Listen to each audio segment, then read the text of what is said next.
बैठ जाओ। नारेबाजी से अगर जंग जीती जाती तो तुम लोग जीत जाते। नारेबाजी करते हो काम के नाम पे, फिर डांट खाते हो हमसे। जय भीम, जय भारत, जय मंडल, जय संविधान। सबसे पहले यहाँ के आयोजक कमेटी को बहुत बहुत धन्यवाद कि उन्होंने हमें अवसर दिया यहाँ आने का और इतना अच्छा प्रोग्राम यहाँ किया, क्योंकि वास्तविकता में बहुत कमी है समय की। मैं कोशिश करूँगा, मैं और हमारे साथी, कि किसी तरह से अपनी फ्लाइट पकड़ लें। तो मैं एक अनुरोध आपसे अभी कर रहा हूँ कि जब मैं यहाँ से निकलूँगा समय के अनुरूप आप रास्ता मत घेरना, जिससे मैं जिम्मेदारी से अपनी गाड़ी तक पहुँच जाऊँ और किसी तरह से अपने गंतव्य तक चला जाऊँ। ये मेरा आपसे अनुरोध। समय कम होने के कारण मंचासीन सभी साथियों का नाम न लेते, मैं उन सभी का धन्यवाद करता हूँ। वो सभी सम्मानित हैं और उन्होंने जो बातें कही उन पर हमें गौर करनी चाहिए। मैंने यहाँ बहुत कुछ देखा। जब सरदार पटेल जी का नारा लगता है तो ये जो इधर बैठे नीले पटके पहने हुए चुप हो जाते हैं। इनको लगता है आपके जात के नहीं। इनमें तो मैंने देखा जब डॉक्टर अंबेडकर जी के नाम का नारा लगता है ये तो जोर शोर से बेचारे लगा लेते हैं। अब मुझे नहीं पता ये समस्या क्या है। मैं पूरे संघर्ष से जो समझ पाया मैं उस पर आप बस 10 मिनट आपसे बात करूँगा। बाकी बात सम्मानित हमारे एमपी साहब ने, सरदार सेना के अध्यक्ष जी ने, हमारे सम्मानित विधायकों ने, हमारे साथी अमर सिंह जी ने और मेरी तरह नीरज भाई ने बस आपसे वही 2-4 अपीलें की, वही मैं आपसे करने वाला हूँ। बहुजन समाज में जो समय समय पे संत गुरु महापुरुष जन्मे, मैं उनको सबको नमन करते हुए, क्योंकि ये सरदार पटेल, महाराज सिंह भारती, भगवान बिरसा मुंडा और चौथे जो महापुरुष हैं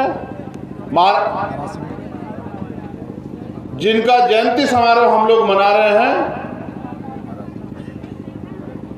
मैं इनकी जात से नहीं, इनके कर्मों से, इनके संघर्ष से इनको जानता हूं।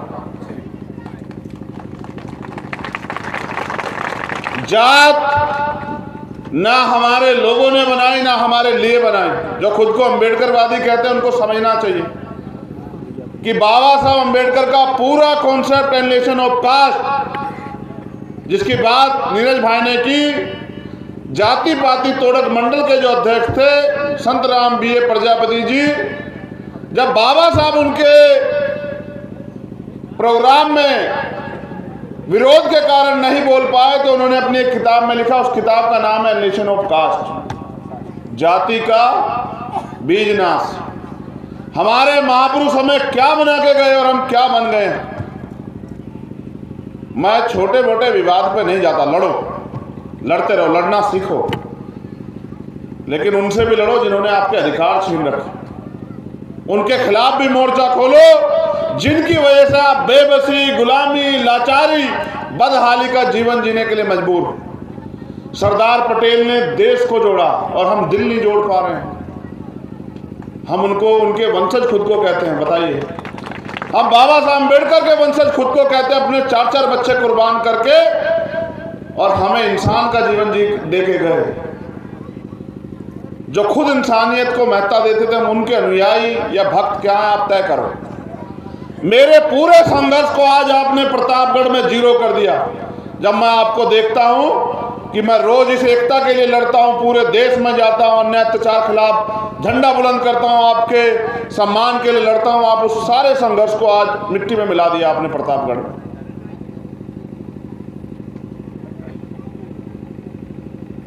मैं अपना दर्द आपसे नहीं कहूं तो किससे कहूं, बताओ। यहां सम्मानित हमारी माताएं बहनें बैठी हुई हैं, बुजुर्ग बैठे हैं, नौजवान साथी बैठे हैं। मैं आपके भरोसे इस तानाशाही भारतीय जनता पार्टी की सरकार से आंख से आंख मिला के जो है, सीना जो है सामने करके लड़ रहा हूं, और आप लोग आपस में लड़ रहे हो। वाह,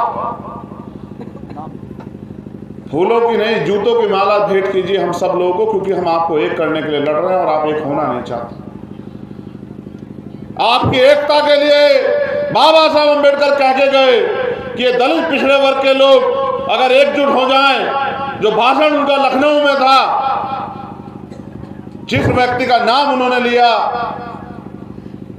पंत जी का, कहा कि भाई ये आपके जूतों के फीते बांधने में आपको अपने आप को गौरवान्वित महसूस करेंगे अगर आप एक हो जाओ। लेकिन आप मुर्गों की तरह हो, एक मुर्गा पकड़ा जाता है, बाकी दूसरा मुर्गा दाना खाता है, रोते रहते हो कि साहब हमारी हालत खराब हो। यहाँ भीम आर्मी के सम्मानित नेता है हमारे इस मंच पे, आजाद समाज पार्टी के सम्मानित नेता, यहाँ सामने भीम आर्मी के क्रांतिकारी योद्धा बैठे। मैंने आपको कब सिखाया कि जब मेरे पिछड़े वर्ग के भाइयों पे आंच आए तो तुम पीठ दिखा देना? बताओ मैंने कब सिखाया तुम?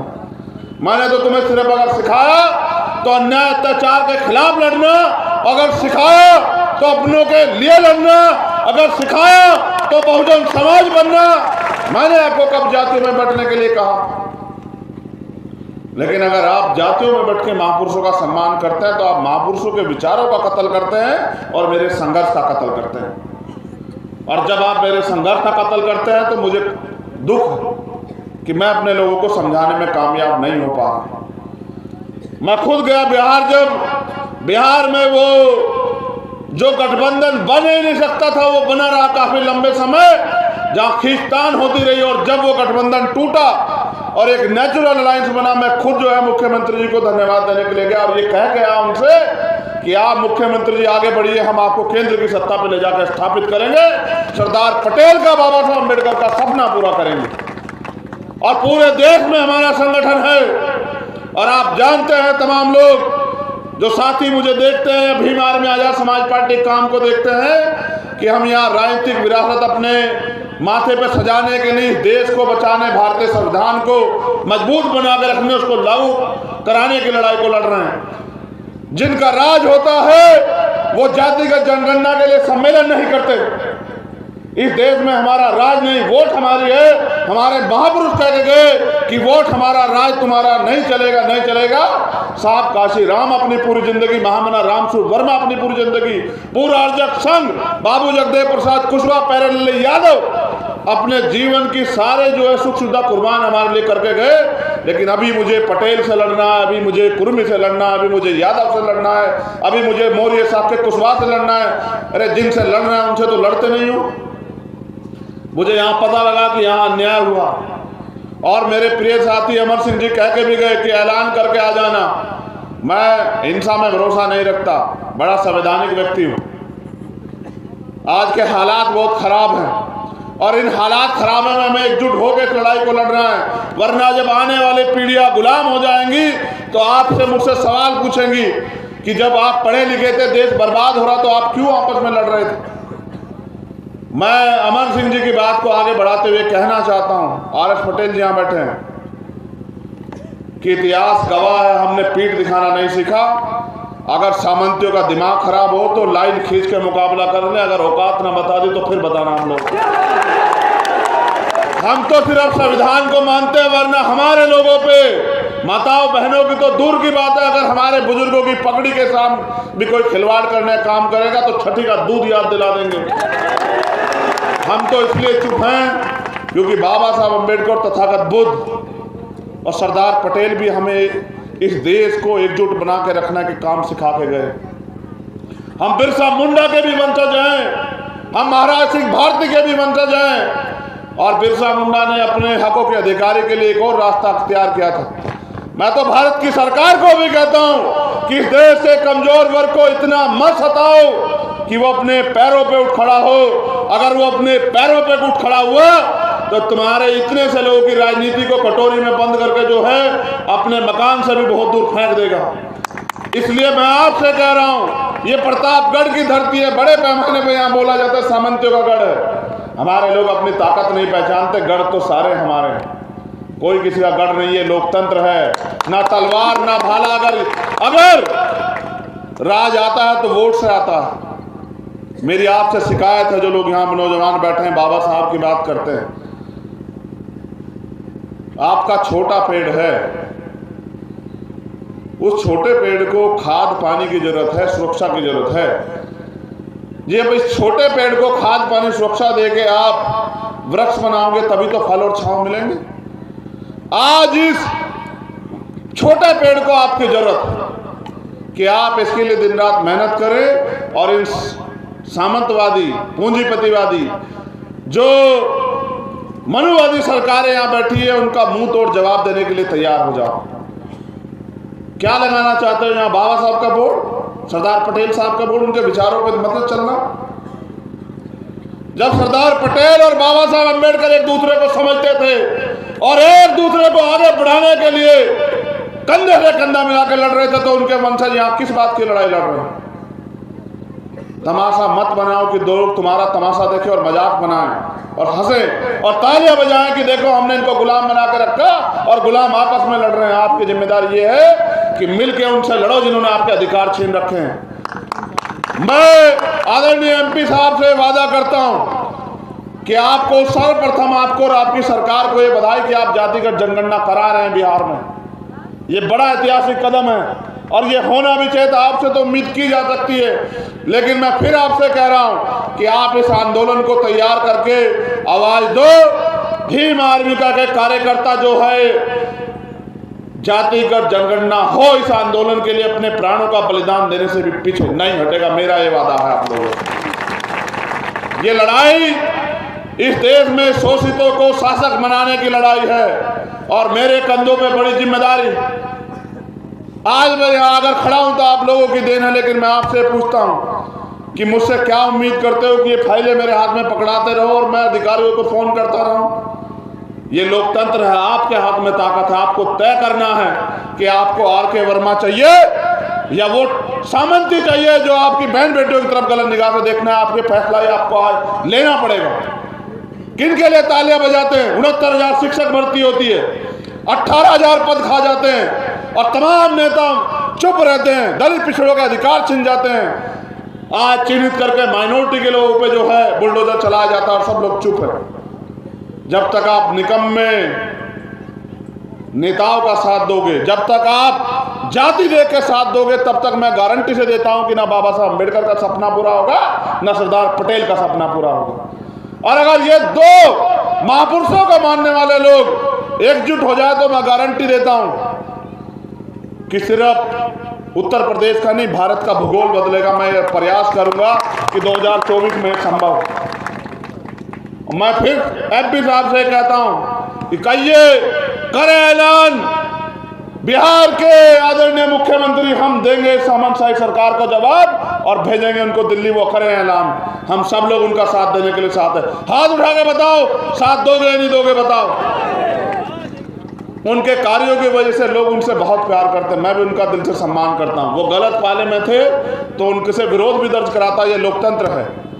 लेकिन मैं आपसे उम्मीद करता हूं, प्रतापगढ़ के लोगों, अगर वास्तविकता में इस लड़ाई को लड़ना, सरदार सेना के लोगों, भीम आर्मी के लोगों, अगर इस लड़ाई को लड़ना है तो एक दूसरे के हाथ पकड़ो, टांग मत पकड़ो।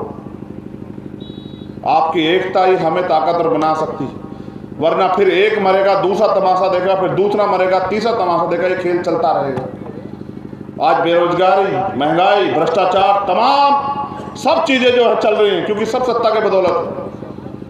आपके आने वाली पीढ़ियों का इस देश में क्या होगा? संविधान की रक्षा की बात करते हो, संविधान की रक्षा संसद से होगी और ये मौका 2024 में आपके पास आ रहा है और आपको तय करना है कि आपको आर.एस. पटेल चाहिए या पटेल के नाम पर जो ठेंगा दिखाने वाले लोग हैं वो चाहिए। ये आपको तय करना है। एक तरफ वो लोग हैं जो लड़ना चाहते हैं और एक तरफ वो लोग हैं। देखो, मीडिया तो पूरे देश में बहुत सारा, नहीं पटेल को ही क्यों प्यार करते हो बताओ? ये तो YouTube से चलाते हैं, आप पे तो टीवी वाला मीडिया, फिर नीरज पटेल को क्यों प्यार करते हो? उसका कारण मात्र एक है कि जो लड़ रहा है उसका साथ दो। और मैं धन्यवाद देता हूं यहाँ की सरदार सेना की टीम का भी, उन्होंने मुझे अवसर दिया। लेकिन इस अवसर को एक दिन में नहीं छोड़ना है, इस अवसर को आखिरी पायदान तक लेके जाना और तब तक लड़ना है जब तक या तो हम, जैसे हमारे यहाँ कहते हैं भीम आर्मी के लोग, विजय या वीर गति, क्या तो हम जीत नहीं जाते या फिर हमें जो है बलिदान प्राप्त नहीं हो जाता, तब तक हमें लड़ना है। और हमारी लड़ाई उस विचार से है जो इस देश में कमजोर वर्ग के लोगों को अधिकारों से वंचित रखना चाहता है। इसलिए मैं आपसे अपील करता हूँ, पुनः मंच का धन्यवाद और मेरे भीम आर्मी के वीर सिपाहियों का, आजाद सरदार सेना के वीर सिपाहियों का बहुत बहुत धन्यवाद। लेकिन याद रखो, इतिहास आपसे सवाल करेगा। कि जब इस देश को बर्बाद करने के लिए भारतीय जनता पार्टी के लोग घूम रहे थे और थोड़े थोड़े अवसर देके आपको लूटने का काम कर रहे थे, तब भीम आर्मी सरदार सेना के लोग क्या कर रहे हैं? अगर तुम आपस में नहीं एकजुट हो पा रहे हो तो फिर क्यों उम्मीद करते हो कि समाज एकजुट हो जाए? तुम तो अग्रणी हो ना, जो लोग टोपी लगाए, नीला गमछा पहने, आप तो नेता हो ना समाज के। अगर आप एकजुट नहीं हो तो समाज कैसे एकजुट हो जाएगा बताओ? और आप एकजुट नहीं होंगे, जो लोग विचारक हैं, प्रतिभावान हैं, लड़ना चाहते हैं, घर बार छोड़ कर संघर्ष कर रहे हैं, वो एकजुट नहीं होंगे तो आप बताओ। सरदार पटेल का एहसान है और मैं वादा करता हूँ, मैं खुद सरदार पटेल का वंशज हूँ। जब मैंने उनको जाना पढ़ा तब मुझे एहसास हुआ कितनी गंभीरता थी। वो चाहते तो हट कर जाते कि प्रधानमंत्री बने, लेकिन उनका त्याग इस देश के प्रति था, इसलिए हम उनको याद कर रहे हैं। और हम जयंती समारोह किनका मना रहे हैं? जिन्होंने जो अपने लिए नहीं, समाज के लिए जिए, देश के लिए जिए।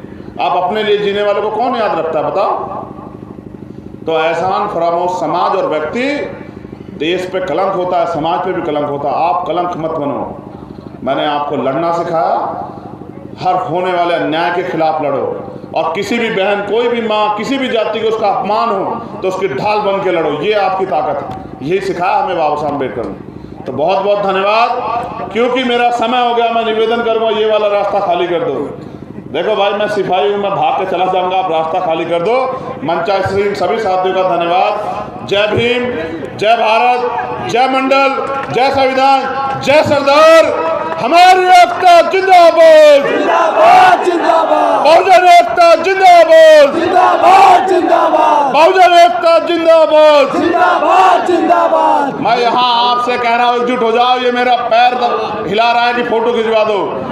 फोटोओं से कोई लड़ाई नहीं जीती जाएगी। आप मैदान में उतरो, लड़ेंगे भी, जीतेंगे भी, और महापुरुषों का सपना पूरा करेंगे। प्रतापगढ़ के और यहाँ के आसपास के सभी साथियों का भीम आर्मी के धन्यवाद। नीरज भाई, अभी सारे लोग बैठ जाएं, अभी सारे लोग बैठे।